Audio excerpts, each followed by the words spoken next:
Saucony Peregrine 11. Alors, il y a récemment sur la chaîne, je vous ai présenté la Saucony Peregrine 10. Enchaînons avec la version d'après, la Saucony Peregrine 11. C'est parti, présentation.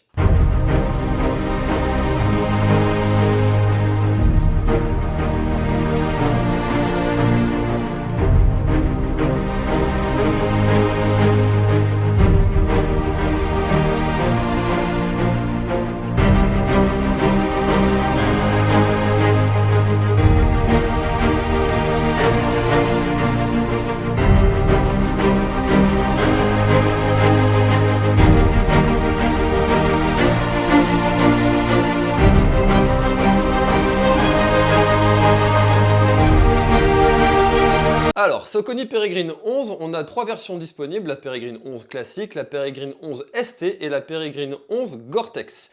Celle-ci, c'est la Peregrine 11 classique. La ST sera adaptée aux terrains qui seront un petit peu plus boueux, avec des crampons qui seront un petit peu plus gros. Et la Gore-Tex, vous savez ce que c'est que maintenant le Gore-Tex, on ne le présente plus, c'est les chaussures qui sont plus ou moins étanches, qui empêchent l'eau de rentrer dans vos chaussures, mais qui aussi l'empêchent de sortir. Voilà, donc vos pieds vont baigner dedans. Moi, je ne suis pas vraiment très fan de cette technologie, du moins pour les chaussures.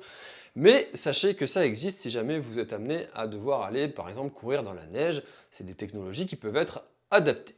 Maintenant, moi, je vais vous parler de la Saucony Peregrine 11. Alors, par rapport à la Peregrine 10, pas de grosse révolution. J'ai pas trouvé voilà, que la chaussure vraiment changé fondamentalement.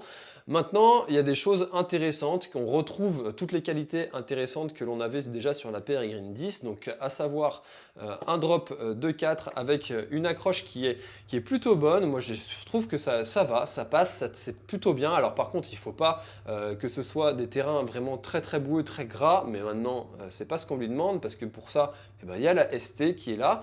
Et par contre, donc on a toujours cette technologie Saucony, PWR Track, donc j'ai pas parlé, d'habitude je commence par ça, là je ne l'ai pas fait, et pourtant ça se voit, c'est la couleur, ça pète, c'est design, c'est flashy, c'est bleu, c'est orange, c'est jaune, il y en a dans tous les sens, et franchement, même si Christina Cordula dit pas plus de 3 couleurs, on n'est pas des tapis, eh bien pour cette chaussure, eh bien ça ne me dérange pas, honnêtement, hein. Elle claque, on est d'accord. Franchement, je trouve que ça envoie du lourd sur les pelotons. On va avoir de la couleur, de la brillance, c'est pas mal. Ensuite, qu'est-ce que je peux vous dire? Le drop, on a dit drop 4, ça va favoriser un dynamisme. Par contre, c'est étonnant cette chaussure parce que moi je trouve que c'est une chaussure qui, sur le papier, n'est pas destinée à aller vite. Et pourtant, quand je la mets, j'ai envie d'aller vite. Je ne sais pas si vous aussi vous ressentez ça quand vous la mettez, dites-le moi dans les commentaires si jamais vous avez eu cette chaussure dans vos pieds. Mais du moins moi c'est ce que je ressens, et pourtant on a un poids qui est quand même important, 310 grammes, c'est une chaussure qui pèse quand même. On n'est pas sur une chaussure qui va être destinée vraiment à la base à l'ultra trail, même si ça fonctionnera, ça sera très bien utile. C'est plutôt une chaussure qui sera utile sur les trails qui se font 40-50 km avec un terrain d'une polyvalence qui va être intéressante. Et donc on a sur le mesh pareil, donc un mesh qui va être plutôt résistant, pas de problème déjà sur les Saucony Peregrine 10, ni sur l'Exodus d'ailleurs, que j'ai pu tester aussi. Et donc on a donc un mesh qui est plutôt résistant. Avec l'avant du pied ici, pas une grosse rigidité, donc pas un gros pare-pierre qui va vous protéger en cas de chaussures, de cailloux qui traversent la route. Décidément, j'en fais des lapsus.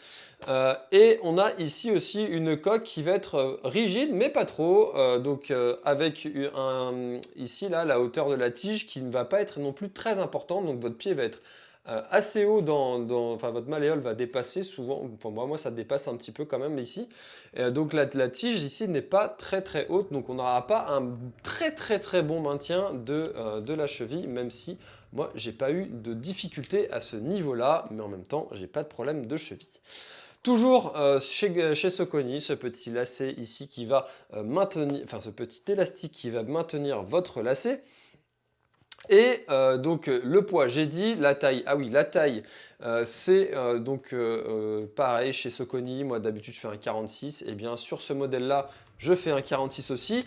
Bref, ce modèle de Saucony Peregrine 11 me plaît beaucoup. J'aime bien la porter, je trouve qu'elle me fait aller, elle me fait courir vite. Euh, donc je trouve que c'est une bonne chaussure, je vous la recommande si vous êtes habitué à porter des Saucony, du moins si vous avez déjà eu des Saucony Peregrine 10, vous pouvez partir sur ce modèle de Peregrine 11, vous ne serez pas déçu, il n'y a pas de gros changements.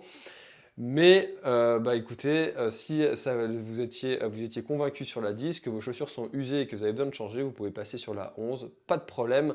Ça marchera. Voilà, allez, écoutez, si vous avez des questions ou des remarques ou des choses à ajouter, bah, n'hésitez pas à le faire dans l'espace commentaire, cet espace est le vôtre. Et sinon, je vous invite à enchaîner avec cette vidéo.